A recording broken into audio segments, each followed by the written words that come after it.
It wasn't a segue, but now it is a segue because obviously I was messing with you about Shador, but you have a dislike for Shador's game,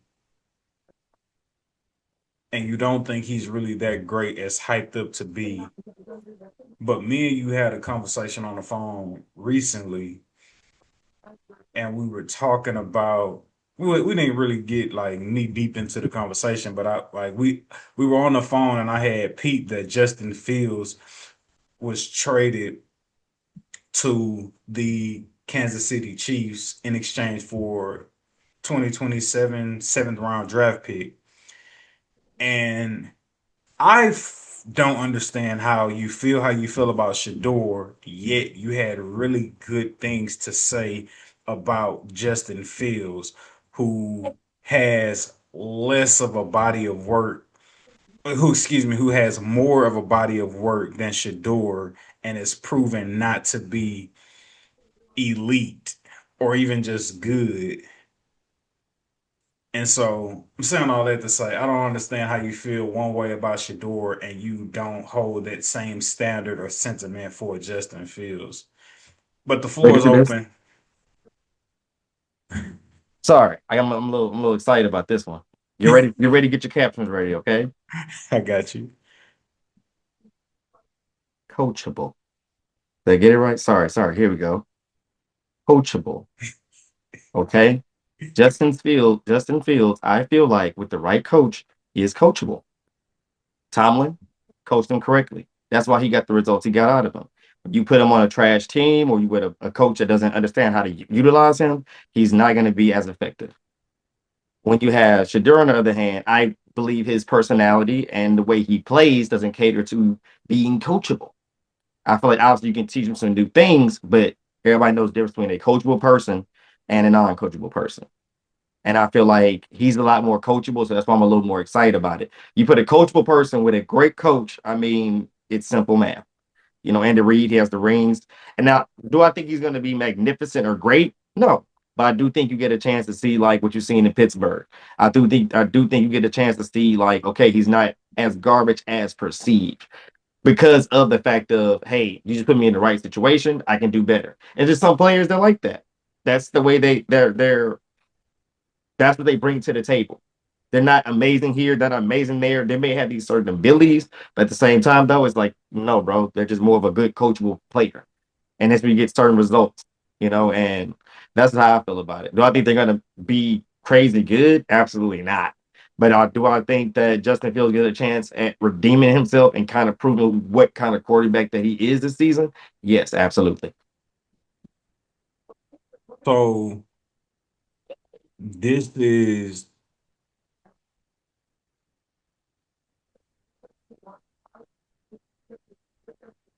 this is the final test. This is the last chance for Justin Fields.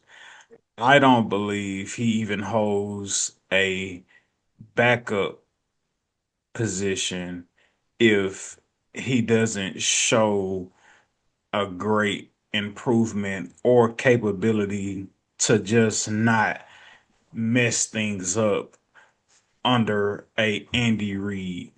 Because then the narrative would be, yo, yes, you went to the Mike Tomlins. I forget who was Saleh, was Robert Saleh there coaching Justin Fields when he was with the Jets? I'm No, not. I wonder who that. Who, is wonder is who. is that cornerback guy, the cornerback, the retired cornerback with the dance? Glenn, Aaron Glenn. Yeah, Aaron Glenn. Okay, it was Aaron Glenn. Okay, and so I think him going to the Chiefs, it puts him in a great situation to also be able to be like, hey, give me the right coaching, and I could show you that I'm valuable. But Uh-huh. if he doesn't get the job done, then the narrative will turn to if Andy Reid can't save you, nobody could save you. Absolutely. Absolutely. I totally agree. That's the beauty. That's the beauty of the statement. It's like, yeah, I'm saying that, but at the end of the day, it's like, bro, you don't make it with Andy Reid, you out. You may be playing Canadian football. You may be playing Euro football. You're not gonna be playing here no more. Or you're not gonna be starting. I'll tell you that for sure. And you have to accept that. Because Andy Reid is, I mean, he is who he is. He has the rings, he has the history, he has, you know, the different quarterbacks he's coached to greatness. Like I'm just like, bro, like if he can't get you to I believe 500 only because the Chiefs didn't do that well last year. You know what I'm saying? So I'm just like, how do you expect him to do better than Patrick Mahomes? So I'm just looking at it like, bro, you get to 500, I think you proved your point. Because obviously they may be trying to strive to get Patrick Mahomes back, but also he's a franchise quarterback, so they may just depend on how the season goes. But I think he gets them to 500, maybe one game over 500 until Patrick Mahomes gets back, or just in general. And I think, in my opinion, that shows that, hey, like, I mean, the system wasn't catered to you. It's still going to be catered to Patrick Mahomes. So we're going to utilize you the best way we can.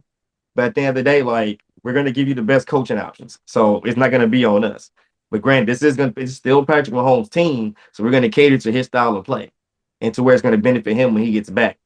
But like I said, like I'm Andy Reid, so I'm gonna make it work. So he has a good opportunity to prove himself. Uh, but like I said, the difference between him and Shadira's coachability, man, like that's one thing that I've always looked at with certain underdog quarterbacks that a lot of people overlook. It's like, bro, they ain't cold at this and not good at that. They may have had a bad track record, but you look at how they work through that BS. Like that's what I like about Baker Mayfield, coachable player. He's proven it. Like, bro, you give me the right coach, I will be outstanding. You give me a garbage coach, then I'm kind of like up in the air. Like, I don't know what to tell you. But at the end of the day, like everybody can't be, you know, Tom Brady. Tom Brady proved that in a heartbeat. Like, I don't care who's coaching me. I'm gonna figure out a way to be great. Same thing with Ben Roethlisberger. Same thing with Peyton Manning. They've all did multiple coaches, and they all shown they can be great regardless. So, yeah. So Justin Fields, rookie season, his head coach is Matt Nagy. He starts in 10 games, plays in 12, 7 touchdowns, 10 interceptions, throws for 1,800 yards his rookie season.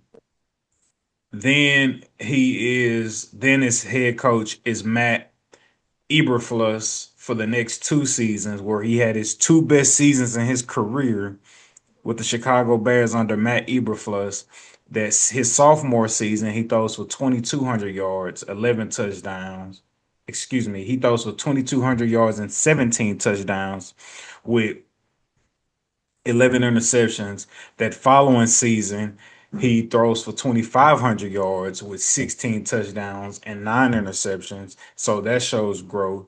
And But his also, with that being said, that was around the time when he was a big fantasy player where they were utilizing him correctly to where it was like, no, we're using you to the best of your abilities rather than like just trying to stick you in a game and try to say, figure it out.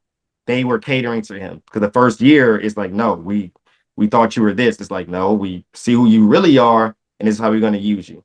So I remember them. I remember them days. It's like they still lost a lot of games, but he still was productive. Go ahead. I'm sorry. yeah, so and you got those first though excuse me, you got his sophomore and junior season under Matt Eberflus where he had his best career. Where he has his best 2 seasons, 2,200 yards, 17 touchdowns, then 2,500 yards and 16 touchdowns with 60 and 61% completion with throwing. I have to give full context because I know that.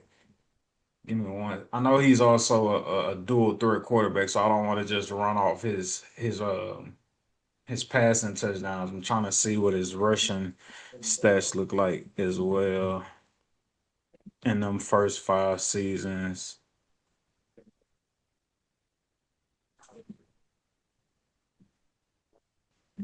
I'm a guess. Just you looking. I think first year he probably had what 4 rushing touchdowns, and the next 2 years he probably had like what 7 and 8.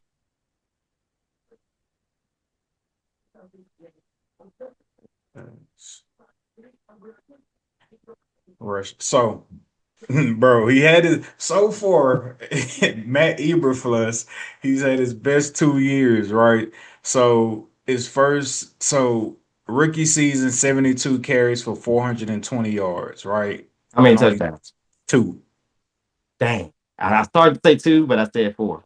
Okay, you said four, two, right? His first year under Matt Eberflus, he rushes for 1,100 yards and 8 touchdowns. That's close. His second year under Matt Eberflus, he rushes for 600 yards and 4 touchdowns. Yeah. And so yeah, I wanted to like also put his rushing into play into context too under these head coaches because he is a dual threat quarterback. And then after Matt Eberflus having been after being under Eberflus them his sophomore and junior year, then he went to Mike Tomlin where he only threw for 1,000 yards with 5 passing touchdowns and 1 interception. And then for the Jets under Aaron Glenn, he threw for he threw for 1,200 passing yards, 7 touchdowns to 1 interception. And for rushing, he had 4 rushing touchdowns for 71 yards on 9 carries. Excuse me. He had 71 carries for 380 yards with 4 touchdowns. So to your theory, right? To your theory that the right coach could really bring out the best in Justin Fields, we see a pattern where under Matt Eberflus, he had his best the best 2 seasons of his career, and it hasn't worked under Mike Tomlin. It hasn't worked under Matt. I mean, you're a rookie, so we didn't know whether or not it necessarily worked with Matt Nagy. But obviously, Matt Eberflus was better off than having Justin Fields than Matt Nagy, and it definitely didn't work with Aaron Glenn. So this is the creme de la creme. If you don't put up, I don't want to say if you don't put up Matt Eberflus numbers with Andy Reid, then it's a wrap for you. But you have to show yourself being light years better than what you've been looking like in with the New York Jets because yeah, bro, for your passing lines to be at like 112 yards, 117 yards, for people to look to take receivers like under consistently with knowing you're at the helm of being a quarterback is like that's not a good look. So it's and we know for a fact it's not going to be Andy Reid's fault. It's going to be Justin Fields' fault. So this is the last opportunity for Justin Fields. I believe everybody can agree that this is the last opportunity for you, my G. If Andy Reid can't save you, maybe Jesus can. I mean, really didn't have a bad year when he played for Pittsburgh. It was just more of the fact that he trusted more of the veteran Super Bowl winning, you know. That's fair. I You mean, know what I'm saying? Like that's I've what seen that that sentiment out there because people are kind of like, damn, like he's just like no rhyme or reason. You just gonna go with Aaron Rodgers, like, and I think it was more so for maybe no, it was Tomlin, Wilson. huh? It was Wilson at the time. Wilson at the time. It's more so just like, hey, I'm trying to win now. I'm not in a position to develop. I need to win now, and you need development. But the thing about it is, it was like when he got pulled, it was just like, bro, like you did extreme damage. Because one thing, you put somebody that is not even like superiorly better than him at that moment, they're about dead even. Where they were at in their game, Russell Wilson and Justin Fields, they were literally dead even. And for you to put him in, it was just like, bro, like he's going down. You know he's going downward. Why would you even like? I granted, I'm a project, but dang, die on this project. It's just like the CJ Stroud situation, you know. Why didn't they die on that hill? That's one thing that kind of confused me and kind of brought that into my mind when I was, saying, hey, put the backup in. It's like it's been done before. And it's been done in worse situations. Like that was supposed to be their franchise quarterback. I feel like Russell Wilson was like a hope that he went back to his old self, which wasn't gonna happen. It's just like it was a dream. It's like, oh, he can go back to his old self. It's like, no, deal with this guy who's already, like you said, 5 touchdowns, 1 interception. I believe they were like probably 3-2 or like had a very shocking record. Like they were very impressive. And yeah, so that was one of those things that popped out about him. 'Cause at first he was just more of a fantasy guy, and then all of a sudden I started noticing like, oh, so you actually can play. You just ain't that guy they think you is. You just gotta be in the right situation. Oh, okay. And I paid attention to that. When he went to the Jets, I was just like, yeah, he's gonna be trash. You're playing for the Jets. No coaching, no franchise work, nothing. Man, when I heard he went to the Chiefs, I was like, yeah, he has a chance to at least redeem his career and like hang in there. I don't think it's gonna be like the best thing since sliced bread, but there's a chance to redeem his name.